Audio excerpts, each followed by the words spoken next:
வந்து ஜனநாயகன் படத்துக்கான போஸ்டரா இல்லை டிவிகே கட்சியில் இவங்கெல்லாம் இருக்காங்க அப்படின்றதுக்கான ஒரு விளம்பரமா அப்படின்றது வந்து தெரியலங்க. அதாவதுங்க, அரியலூர் மாவட்டம் ஒரு அரசு பள்ளி சுவத்தில் வந்துட்டு இந்த மாதிரி அரசியல் விளம்பரங்கள் போட்ட போஸ்டர்கள் வந்து ஒட்டலாமா? இந்த ஒரு வீடியோ வந்துட்டு பள்ளிக்கல்வித்துறை அமைச்சர் ராஜ்மோகன் கண்ணில் படுற வரைக்கும் ஷேர் பண்ணுங்க.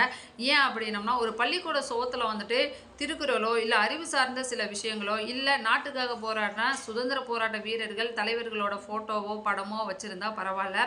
இப்படி அரசியல் சம்மந்தப்பட்ட போஸ்டர்களை வந்துட்டு ஒட்டுறதுக்கு இது வந்து பள்ளிக்கூட சோறா இல்லை பப்ளிக்கான ஒரு இடமா அப்படின்றது வந்து தெரியல. ஏற்கனவே பள்ளிக்கல்வித்துறை அமைச்சர் ராஜ்மோகன் அவர்கள் வந்து என்ன சொல்லியிருந்தாரு, பள்ளிக்கூடங்களில் வந்துட்டு அரசியல் சம்மந்தப்பட்ட நிகழ்வுகள் எதுவுமே நடக்கக்கூடாது அப்படின்னு சொல்லி ஸ்ட்ரிக்டாக வந்து சொல்லியிருக்காரு. அதையும் மீறி நடந்துச்சு அப்படின்னம்னா அவங்க மீது நடவடிக்கை எடுக்கப்படும் அப்படின்னு சொல்லியிருக்காரு.